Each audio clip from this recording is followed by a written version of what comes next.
ৰাজ্যজুৰি চলিছে হেপাহৰ ভোগালী বিহুক আদৰাৰ প্ৰস্তুতি। ঠায়ে ঠায়ে নিৰ্মাণ কৰা হৈছে আকৰ্ষণীয় ভেলাঘৰ। ভেলাঘৰত উৰুকাৰ নিশা ভোজ ভাত খাবলৈ সাজু ৰাজ্যবাসী। এইবাৰ কাৰেংঘৰৰ আৰ্হিত ভেলাঘৰ নিৰ্মাণ কৰা হৈছে গোৱালপাৰাত। বিগত কিছুদিন ধৰি নিৰ্মাণ কৰি থকা এই ভেলাঘৰতেই উৰুকাৰ এসাঁজ খাব ৰাইজে। ওদালগুৰি জিলাৰ চেঙাপাৰাত বিশ্ববিখ্যাত টাইটানিকৰ আৰ্হিত নিৰ্মাণ কৰি উলিয়াইছে ভেলাঘৰ।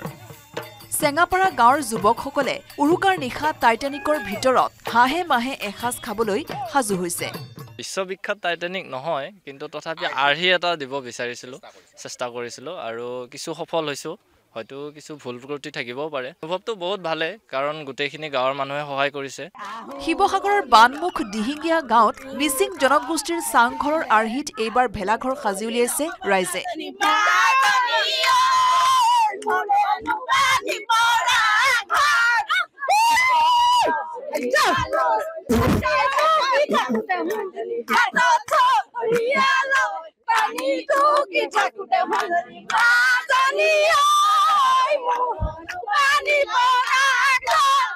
আনহাতে নলবাৰীত এগৰাকী যুৱতীয়ে একক প্ৰচেষ্টাত সাজি উলিয়ালে আটক ধুনীয়া ভেলাঘৰ।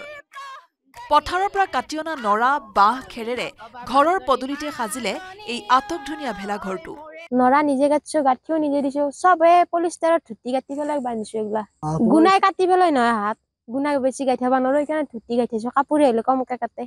ধেমাজি লক্ষীপথাৰ বালিচাপৰি গাঁৱৰ ৰাইজে উৰুকাৰ নিশা একেলগে এসাঁজ খাবলৈ ৰংঘৰৰ আৰ্হিত নিৰ্মাণ কৰি উলিয়াইছে ভেলাঘৰ। কলিয়াবৰৰ গঢ়গুৰি গাঁৱতো যুৱক যুৱতী পুৰুষ মহিলা সকলো নামি পৰিছে ভেলাঘৰ নিৰ্মাণত।